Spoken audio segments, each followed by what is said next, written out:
일 동안 왜 사느냐라는 이 물음에 대한 답을 찾기 위하여 어제는 첫 번째 시간으로 내가 어디서 와서 어디로 가는 나는 과연 어떤 존재인가, 누구인가 라는 주제의 말씀으로 함께 은혜를 나누었습니다. 자, 우리 다 함께 봉독하도록 하겠습니다. 너희는 시작. 너희는 천지를 지으신 여호와께 복을 받는 자로다.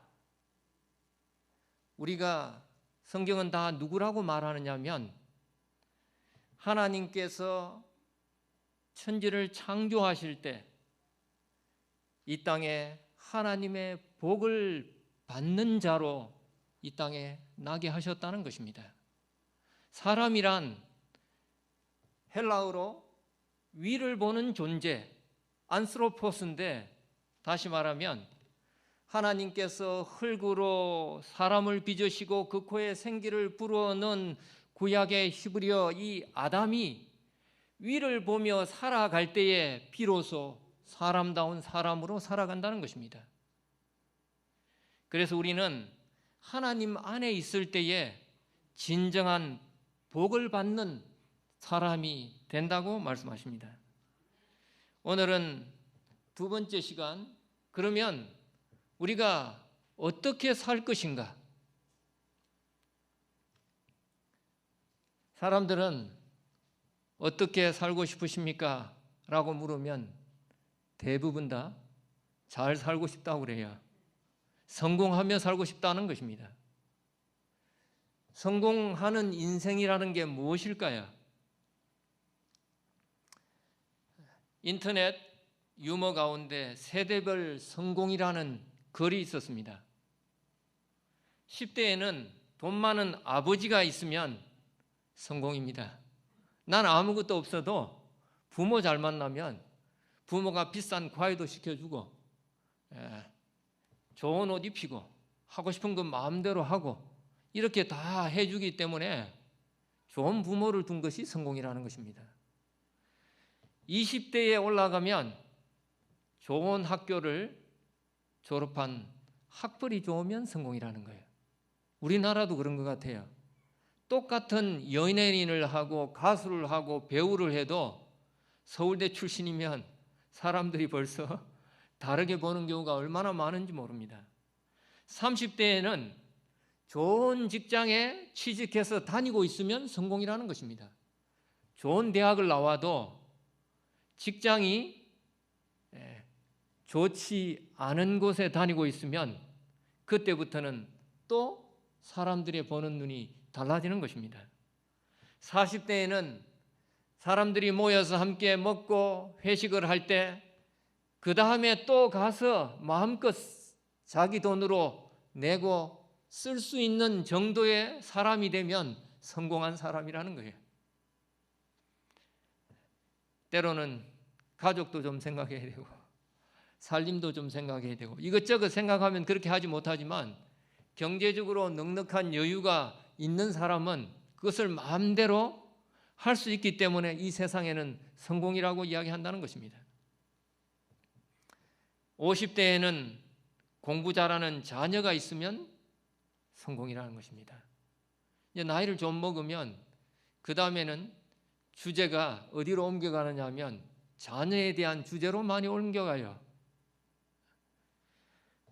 60대가 되면은 대부분 다 은퇴했는데 아직도 일해서 돈 벌고 있으면 성공한 것입니다. 우리 마석교회는 보니까 성공한 분들이 굉장히 많아요.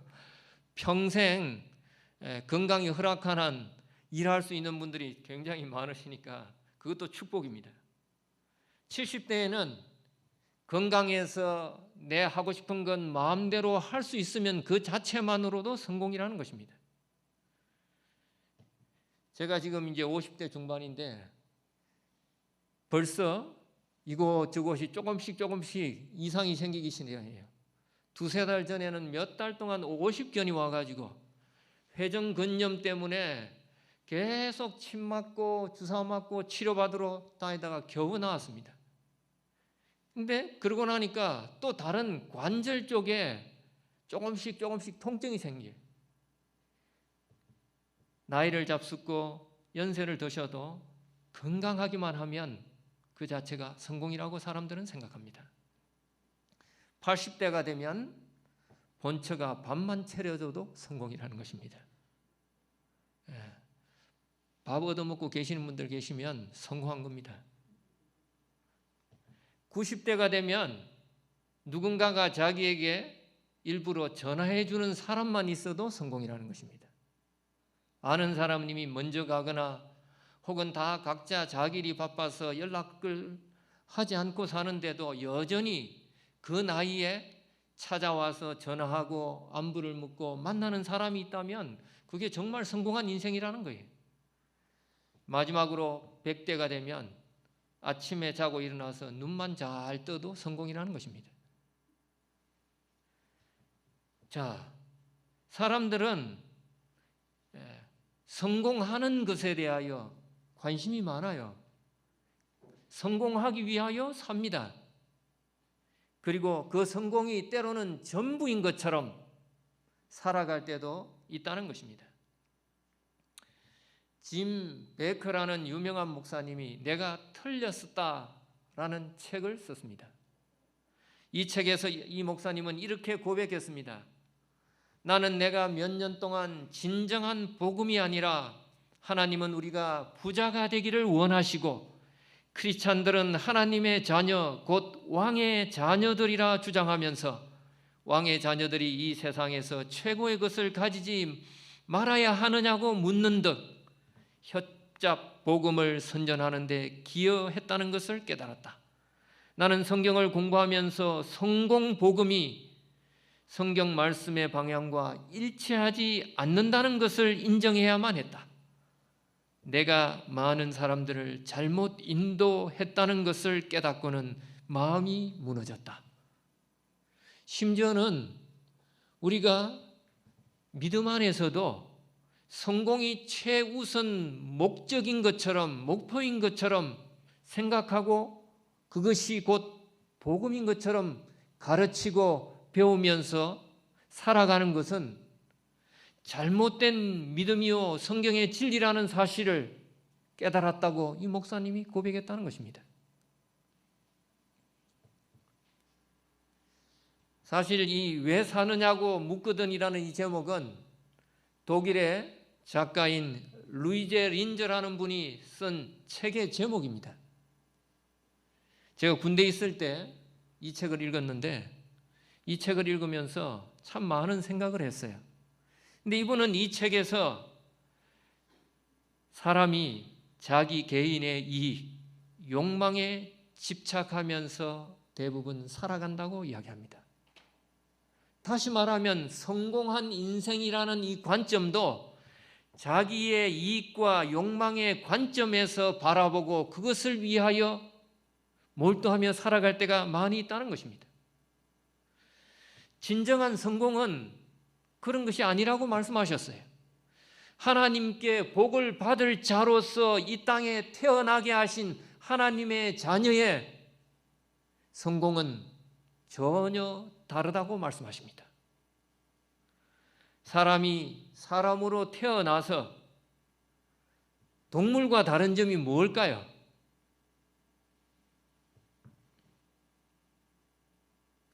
과연 사람을 사람답게 하는 것이 무엇이라고 생각하십니까? 다시 말하면 사람만이 가지고 있는 사람의 능력이 무엇일까요? 사전을 찾아보니까 사람을 이렇게 표현해 놨습니다. 인간이라는 말도 똑같은 뜻으로 정의해 놨어요. 언어를 사용하고 사고할 줄 알며 도구를 만들어 사용하며 사회를 이루고 살아가는 지구상의 고등 동물이다. 사람이 언어를 사용합니까? 생각해서 사고합니까? 도구를 만들어서 사용합니까? 함께 모여 사회를 이루고 살아갑니까? 맞아요. 하지만 진정으로 사람만이 말과 언어를 가지고 있고, 사람만이 생각하는 사고가 있고, 사람만이 도구를 만들어서 사용하고, 사람만이 함께 모여서 사회를 이루고 살아가느냐? 아니라는 것입니다. 저희가 학교에서 예전에 공부를 할 때에 사람은 무슨 동물이다 라는 명제를 가지고 공부를 한 적이 있습니다. 우리가 아까 살펴본 사람은 사회적 동물이다, 사람은 도구를 사용하는 도구적 인간이다, 사람이다, 언어적 동물이다, 이와 같은 것들을 열심히 애우고 공부해서 시험을 쳤어요. 근데 조금 더 배우고 보니까 사람만 함께 모여서 사회를 이루고 살아가는 것이 아니더라는 것을 알게 되었습니다. 벌도 자기들끼리의 사회를 이루고 그 가운데 여왕벌이 있고 일벌이 있고 전투벌이 있고 이렇게 나누어져서 서로 협력하며 살아가더라는 것입니다. 사자도 마찬가지입니다. 수사자 한 마리에 여러 암사자들이 그리고 새끼들이 함께 모여서 무리를 이루고 사회 가운데 살아가요. 사람만이 사회적 동물이다라고 말할 수 없는 것입니다. 사람만이 도구를 사용합니까? 예전에 우리가 뉴스를 보고 방송을 보면 그런 장면을 우리가 본 적이 있습니다. 까마귀가 떨어진 열매를 주워 먹다가 자기가 너무나 단단해서 먹을 수 없으니까 그것을 지나가는 도로에 던져서 차가 그것을 지나가고 깨트리면 그 다음에 그 깨어진 열매 안에 있는 쏙을 찾아 먹더라는 것입니다. 원숭이를 가두어 놓고 바나나를 공중에 매달아 놓으면 주변에 있는 나무 상자를 가지고 그 나무 상자 위에 올라가서 그 바나나를 따먹더라는 것입니다. 사람만 도구를 이용할 것이 아니라는 거예요. 사람만 말을 사용합니까? 돌고래도 자기들끼리 통하는 말이 있다는 거예요. 사람만 생각합니까? 동물들도 서로의 감정을 알고 서로의 의사소통을 하면서 서로의 생각을 나눌 줄 안다는 것을 누구나 다 아는 것입니다. 그러면 조금 더 고차원적으로 사람은 윤리적 동물이다. 짐승인 것은 짐승처럼 살기 때문에 짐승이라고 하지만 때로는 그 동물 사회에서도 동물의 윤리가 있다는 것을 우리는 압니다. 동물들도 그 동물 안에서 자기들끼리의 문화가 있다는 것을 압니다. 동물들도 그 동물 안에서 자기들의 춤으로 소리를 내고 그 소리로 아름다운 음악처럼 들리게 해서 구애하는 나름대로의 방식을 가지고 있다는 것을 우리는 알고 있습니다. 그러면 과연 사람만이 가지고 있는 하나님께서 우리에게 주신 사람이라는 존재를 사람답게 하는 것이 무엇인가? 그것은 바로 전도서 3장 11절에 말씀하시기를 하나님이 모든 것을 지으시되 때를 따라 아름답게 하셨고 또 사람에게 영원을 사모하는 마음을 주셨느니라. 그러나 하나님의 하시는 일에 시종을 사람으로 청량할 수 없게 하셨도다. 하나님께서 세상을 아름답게 만드셨는데 그 가운데 사람에게는 다른 어떤 이 세상에 하나님이 창조하신 만물 가운데 없는 영원을 사모하는 마음을 넣어주셨다는 것입니다. 이 영혼을 사모하는 마음, 이 마음 때문에 사람은 다른 것입니다. 그냥 잘 먹고 잘 입고 잘 자고 그렇게 살면 어렵고 힘들 때는 그것을 위해서 살아가다가도 그것이 다 채워지면 또 다른 것을 바라고 원하는 마음이, 채워지지 않는 마음이 본능적으로 그 속에 있다는 것입니다. 그것을 채우기 위해서는 이 영혼을 사모하는 마음을 채워야 한다는 것입니다. 그것이 바로 믿음이요 신앙이라는 것입니다. 그래서 사람만이 유일하게 종교를 가지고 예배를 드리며 기도하고 예식을 진행하는 것입니다. 아무리 똑똑한 지능을 가진 짐승이라도 사람을 따라 간혹 흉내내는 경우는 있지만 마음으로 하나님을 믿고 그 가운데 찬송을 부르며 예배하고 예식을 하는 존재는 동물은 없다는 것입니다. 아무리 그런데 미개한 사람이라도 심지어 원시인이라도 그들이 살아가는 마을에는 그들 나름대로의 신이 있고 때로는 그들보다 힘이 세고 무서운 자연의 생물들이나 때로는 그들을 위압시키는 자연의 위대한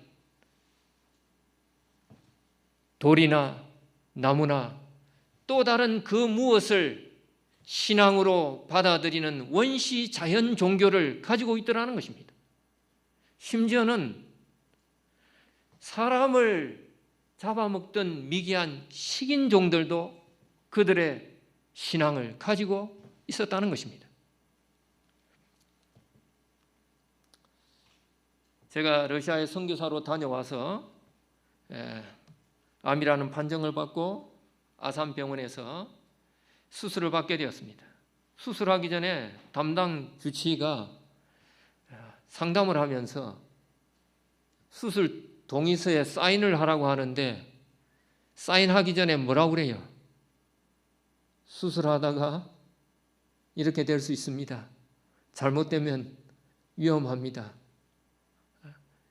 재수술을 해도 할 수도 있습니다. 이렇게 무슨 소리를 많이 해요? 겁난 이야기를 많이 합니다. 물론 아무도 사람의 장래를 장담할 수 없기 때문에 그분들이 예상할 수 있는 가장 최악의 상태를 미리 고지하고 그래도 수술을 받겠다는 동의서를 받는 과정이기도 합니다. 근데 그런 이야기를 다 듣고 나서 제가 사인을 하면서 모든 것 다 맡기겠습니다 라고 제가 대답을 했어요. 그랬더니 대뜸 이 의사 선생님이 교회 다니십니까? 저하고 묻는 것입니다. 아니 왜 그러시냐고. 교회 다닌다고. 교회 다니신 분들이 자주 그렇게 말합니다. 저만 그런 게 아니었다는 거예요. 저보다 먼저 수술을 하러 오셨던 많은 분들 가운데 저처럼 교회 다니는 분들이 다 믿고 맡기니까 알아서 해달라고 이렇게 이야기를 하더라는 것입니다. 내가 하나님을 믿는 믿음이 있다고 하는 것은 내 뒤에 하나님께서 나와 함께 하시는 든든한 사랑과 인도하시는 섭리와 구원의 약속이 있다는 것입니다. 나의 인생에 든든한 백이 있다는 거예요. 제가 가장 하나님께 감사하며 찬양을 돌렸던 것 중에 하나가 군대 갔을 때였습니다. 제가 원래 믿음이 없는 부모님 밑에서 저 지리산 골짝 시골에서 살다가 예수님을 믿고 삼육대학 신학과에 진학하게 되었습니다. 가족들은 믿음이 없었어요. 부모님이 반대하는데도 신학과에 가서 공부를 하면서 이제 군대 갈 때가 된 것입니다. 그래서 군대 가기 전에 6개월 동안 삼육대학 오야봉에 올라가서 아침, 점심, 저녁 3번씩 제가 기도했어요. 하나님, 이제 제가 군에 가야 됩니다. 근데 제가 솔직히 자신이 없습니다. 믿음이 없습니다. 군대 가서도 하나님, 제가 믿음 생활 잘하고 또 안식일을 잘 지키고 제대해야 나중에 제대하고 나서도 신학과를 마치고 또 교회를 섬길 때에 하나님께 누가 되지 않을 것이 아닙니까? 염려가 돼서 정말 제가 기도를 열심히 했어요. 그리고는 논산훈련소에 가서 훈련을 받고 한밤중에 어딘든지 군인들이 메고 가는 따블백을 메고 자대 배치를 가는데 그 다음날 날이 밝아서 눈을 떠보니까 광주 통합병원에 배치를 받았어요. 근데 통합병원에 배치를 받았더니 그 다음 날부터 그곳에 근무하던 선임병들이 저를 붙잡고 묻는 것입니다.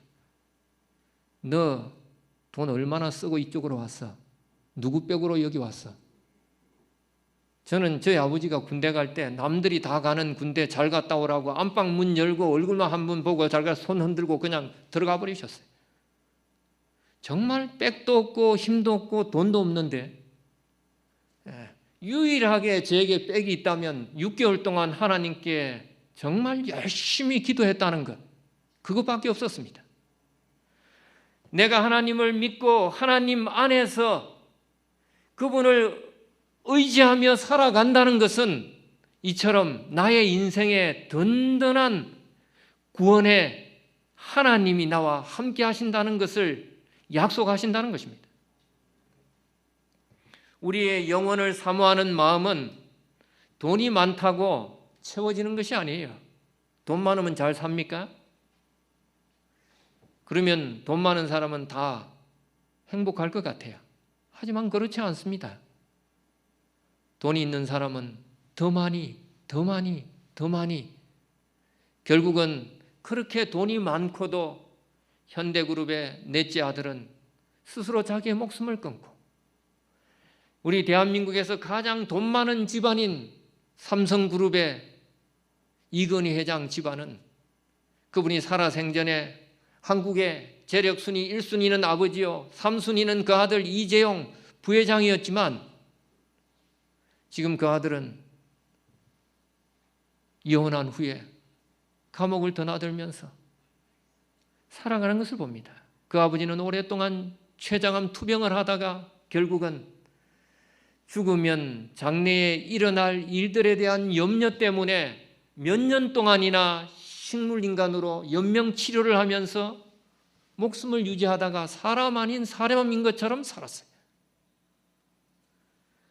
이 삼성가의 딸 하나는 평범한 보통 사람을 사랑했는데 부모님의 반대로 멀리 외국으로 쫓겨가서 거기서 스스로 미국에서 자기의 목숨을 끊고 자살하고 말았습니다.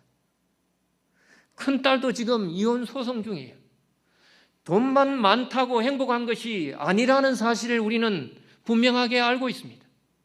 그러면 힘있고 높은 자리에서 권력이 있으면 만족하고 행복하게 살고 있습니까? 전임 대통령들이 다 지금 어떻게 되었습니까? 없으면 있는 것이 좋다고 생각하지만 막상 그 자리에 있으면 그것으로 결코 만족할 수 없다는 것입니다. 오히려 때로는 그것이 더 큰 불행을 낳기도 한다는 것입니다. 그러면 외모가 잘생기고 아름다우면 행복합니까? 우리나라의 대표적인 미인 가운데 하나였던 배우 최진실 씨는 돈도 있고 잘난 남편도 만나서 가정도 이루었다가 스스로 자기의 삶을 영위하기가 힘들어 목숨줄을 놓아버리고 말았습니다. 성경의 지혜의 왕 전도자 솔로몬은 인생에 대해서 이렇게 말합니다. 헛되고 헛되며 헛되고 헛되니 모든 것이 헛되도다. 해 아래에서 수고하는 모든 수고가 사람에게 무엇이 유익한가? 사람이 스스로 잘 해보려고 열심히 살아도 지내놓고 나면 헛된 것 투성이라는 거예요. 마치 바람을 잡으려는 것과 마찬가지가 우리의 인생이라는 것입니다.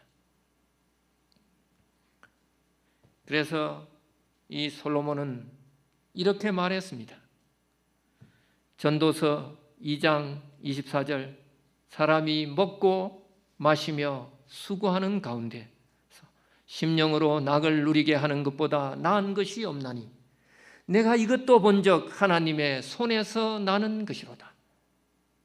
우리가 날마다 살아가는 삶 속에서 가장 마음의 평안을 누리고 기쁨 가운데 살아가는 것이 최고인데 그것도 내 뜻대로 되지 않는다는 거예요. 오직 하나님의 손에서 나오고 하나님이 우리에게 주시는 선물이라고 말합니다. 이 세상에 행복하게 살고 싶지 않은 사람이 누가 있겠습니까?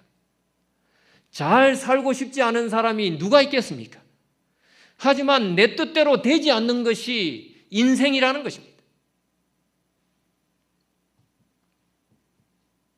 그래서 우리는 하나님의 손에서 나는 이 하나님의 선물인 인생의 낙을 누리는 영원을 사모하는 마음을 채우는 믿음의 삶을 살아야 한다는 것입니다. 하나님을 믿고 그리고 그 믿음 가운데 예배하고 찬양하며 하나님과 함께 동행하는 삶이 진정 우리를 행복한 구원의 삶으로 인도하는 것입니다. 그러면 믿음이라는 것이 뭘까요? 성경은 이 믿음을 보이지 않지만 실제로 존재하고 바라는 것이 현실로 이루어지는 것이 믿음이라고 이야기합니다.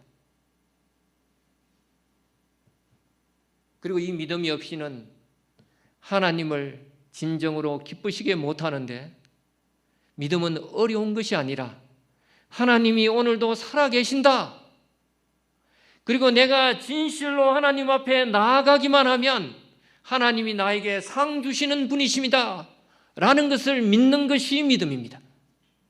믿음은 어려운 게 아니에요.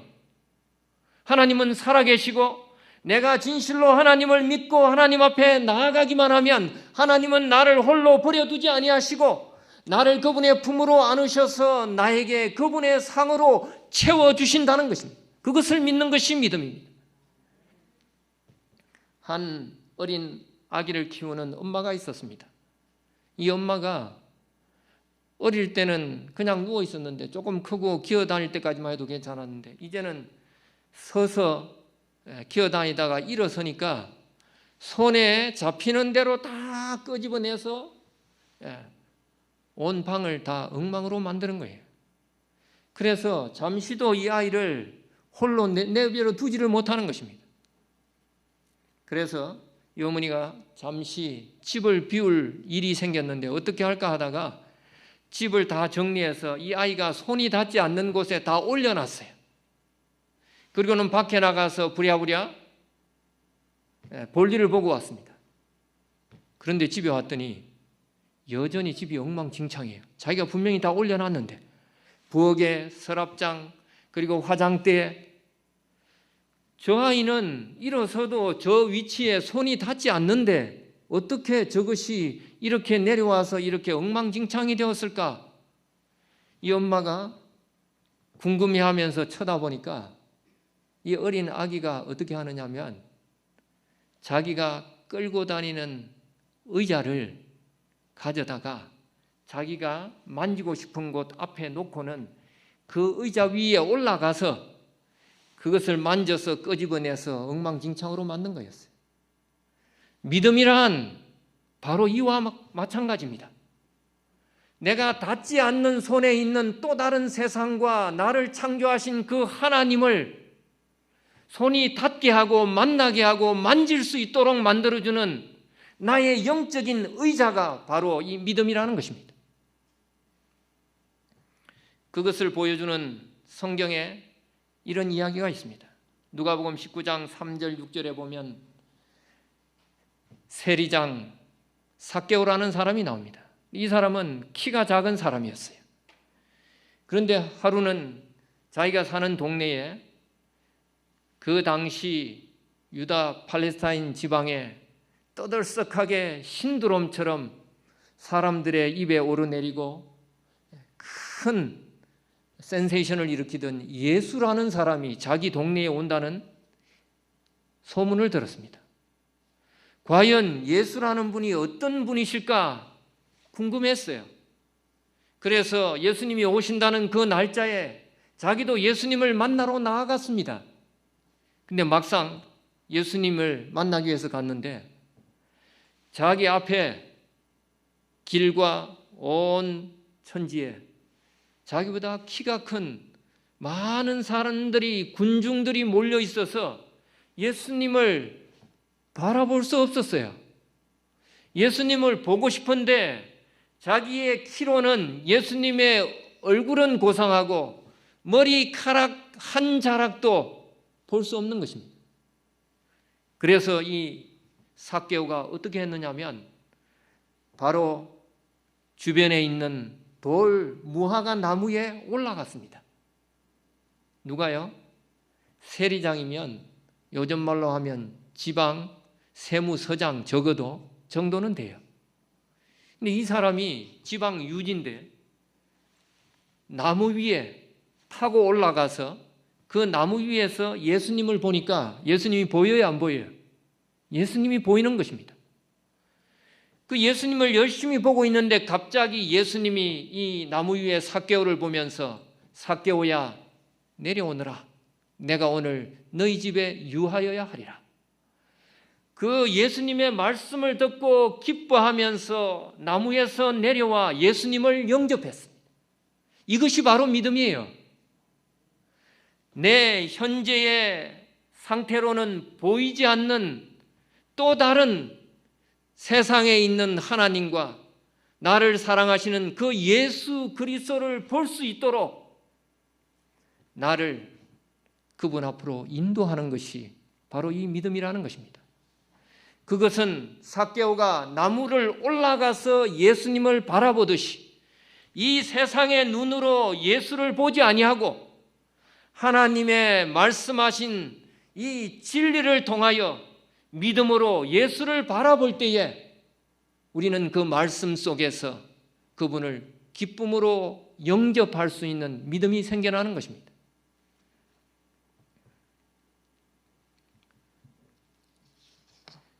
(1987년 3월 6일) 영국 국적의 엔터프라이즈 호라는 배가 벨기에의 한 해변에서 이렇게 좌초되어 193명이나 되는 많은 사람들이 사망했습니다.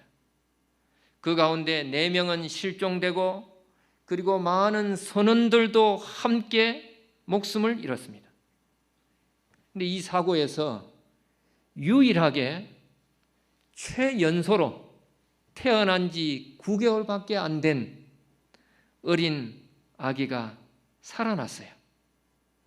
왜냐하면 이 9개월 된 아기를 당시 이 아이의 아빠였던 21살 군인 출신의 아기 아빠가 사고가 나자 자기가 이 아기를 붙잡고는 입에 물고 헤엄을 쳐서 6시간 동안 나와서 이 아기를 구조한 거예요. 얼마나 극적이고 기적적인 생환이었습니까? 그래서 고향으로 돌아왔을 때 그때 이후로 이 칼리 주틱이라는 이름의 이 사람은 그 동네의 전설적인 사람이 되었어요. 그리고 이 아기 아빠와 이 아기의 사연은 신문과 방송에 많은 사람들에게 알려져서 큰 기쁨과 감사함이 되었습니다.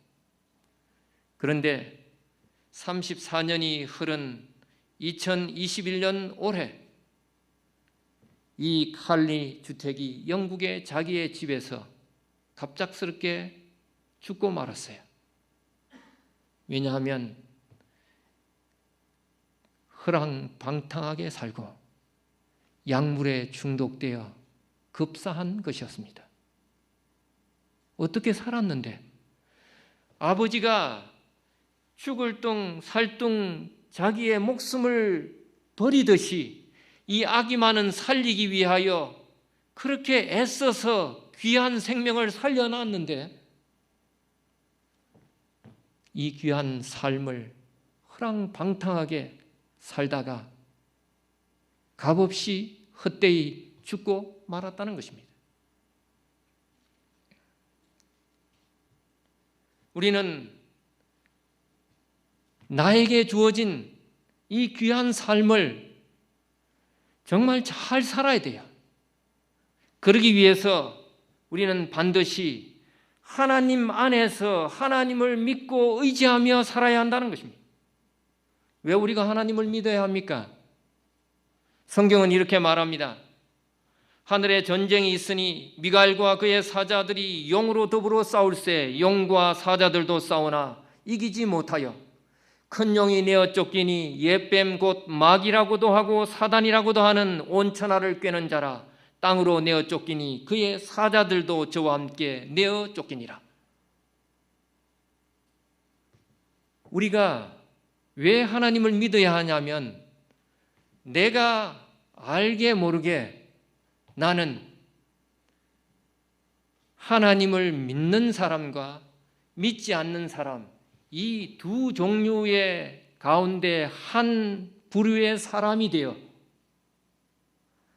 내가 어떠한 편에 서 있는지를 나타내는 증거가 된다는 것입니다. 하늘에 전쟁이 있었어요. 누가 하나님과 같은가? 라는 이름의 뜻을 가진 미가엘, 우리 구주 예수 그리스도와 더불어 사단 마귀, 옛뱀 용이 하늘에서 전쟁을 일으켜 싸웠습니다. 하지만 땅으로 내어 쫓기고 패하여 이 땅에 내려왔어요. 우리의 눈에는 보이지 않지만 오늘 이 세상 이 땅에도 여전히 선과 악의 싸움이 미가엘이신 예수 그리스도와 사단 마귀, 우리의 눈에 보이지 않는 영적인 전쟁이 일어나고 있다는 것입니다. 내가 오늘 믿음이 있느냐 없느냐라고 하는 것은 내가 오늘 예수 그리스도 안에 하나님의 편에 서 있느냐 아니면 사단 마귀의 편에 서 있느냐라는 것을 결정하게 된다는 거예요.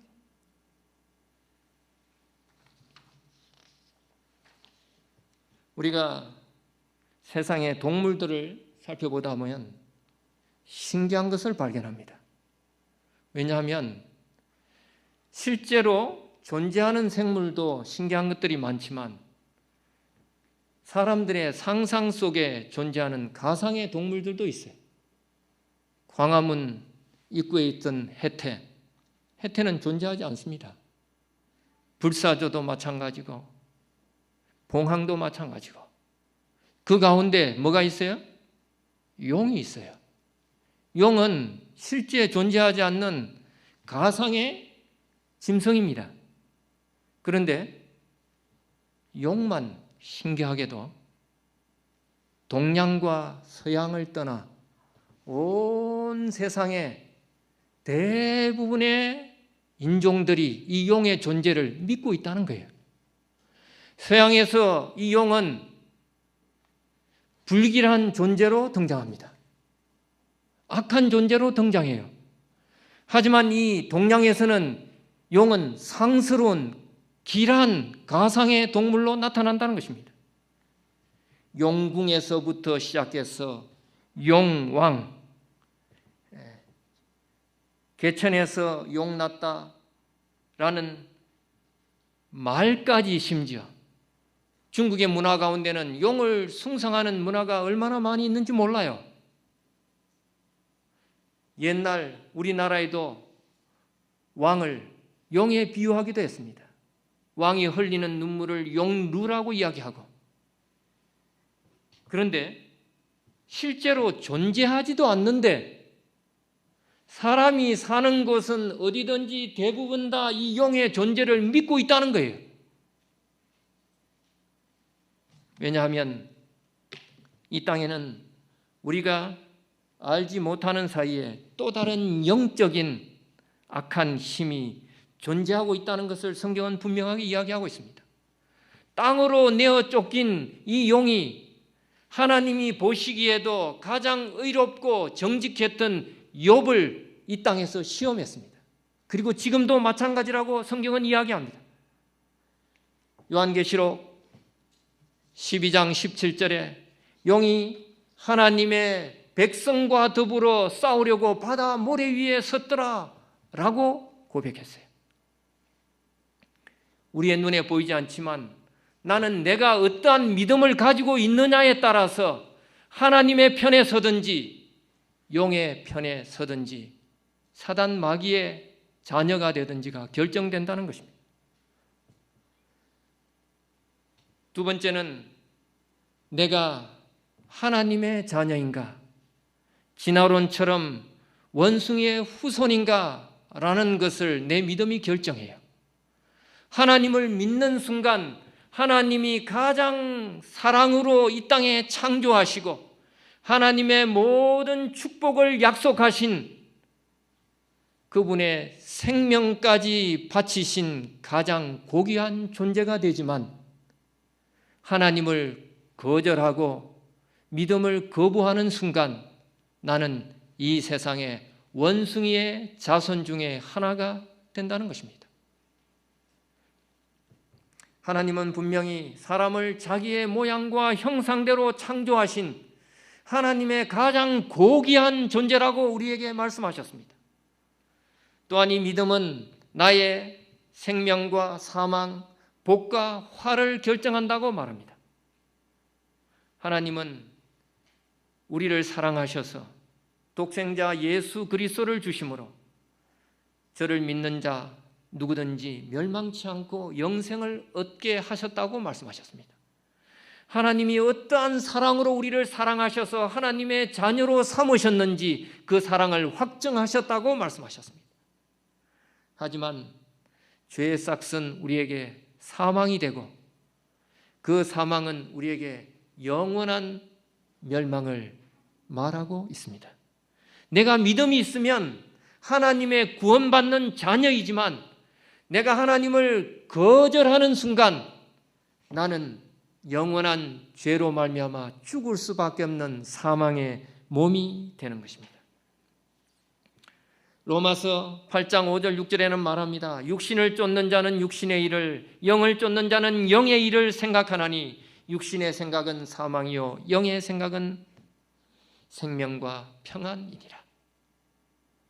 하나님 안에서 성령에 사로잡힌 영의 사람은 하나님께서 그와 함께 하시고 지키시고 돌보시며 그의 아버지가 되셔서 그에게 평안과 소망을 준다고 말씀하셨습니다. 너희를 향한 내 생각은 내가 하나니 재앙이 아니라 평안이요 장래에 소망을 주려 하는 생각이니라 하나님이 말씀하셨어요.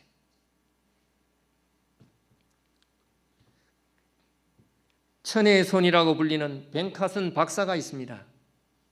이분은 원래 디트로이트 미국의 빈민가에서 14살에 흑인 미혼모의 아들로 태어났어요. 집은 찢어지게 가난하고 이 아기를 낳은 아버지는 그냥 아기를 낳아놓고는 가정을 돌보지 않고 허랑방탕하게 살면서 밖으로 돌아다니고 바람만 피우고 돌아다녀서 결국은 이 어머니가 홀로 두 아들을 키웠습니다. 주변에 환경이 다 그렇고 만나는 친구들이 대부분 다 그래서 이 벤카슨은 어릴 때부터 불량아로 살았습니다. 시간 나면 놀러 가고 또 기분이 나쁘면 다투고 싸우면서 그 동네에서 험하게 살았어요. 하지만 이 어머니는 한결같이 이 카슨을 사랑으로 기도하면서 하나님의 품으로 그들을 이끌기 위하여 가르치고 양육했습니다. 하루는 이 벤 카슨이 친구들하고 놀다가 다투어서 화가 나서 옆에 있는 칼을 들어서 친구를 찔렀어요. 그런데 이 칼이 친구의 몸에 찔렸는데 그의 허리 벨트에 칼이 찔리는 바람에 중상을 입지 않고 다행히 크게 다치지 않았습니다. 막상 화가 나서 친구를 찌르기는 했는데 이 벤카스는 이 순간 너무 많이 놀랐어요. 그리고는 집으로 도망와서 자신이 왜 이런 정말 끔찍한 일을 저질렀는지를 생각하면서 회개하고 하나님 앞으로 돌아왔습니다.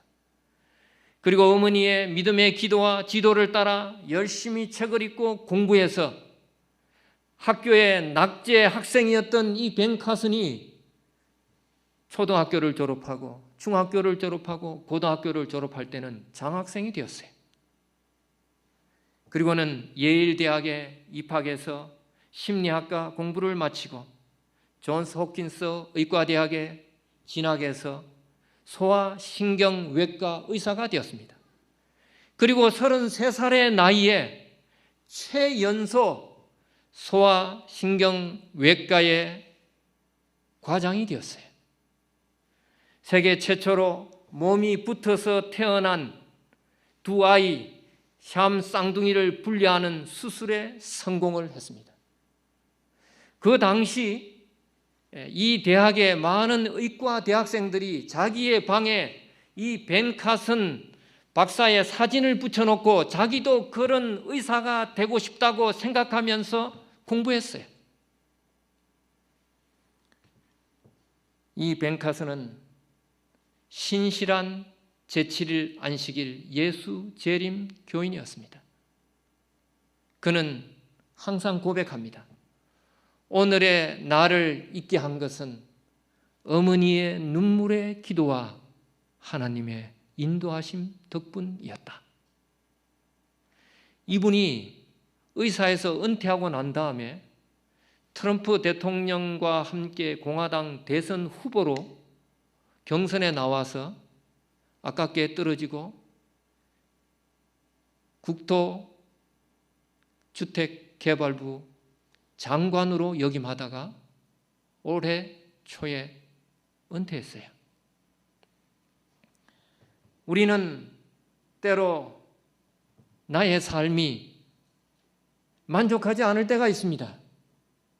하지만 나를 사랑하시는 그 하나님을 만나는 순간 나에게 복 주시기를 원하시는 그분에게 내 믿음을 드리는 순간 우리는 그분의 약속하신 모든 복을 누리는 하나님의 자녀가 될 것이라고 말씀하십니다. 그러므로 우리는 하나님을 만날 수 있는 바로 그때 하나님을 찾고 하나님을 불러야 합니다. 그러면 살아계신 하나님께서 나의 부르짖음에 응답하셔서 내가 알지 못하는 그분의 크고 놀라운 일들을 보여주시고 이루어 주실 것입니다.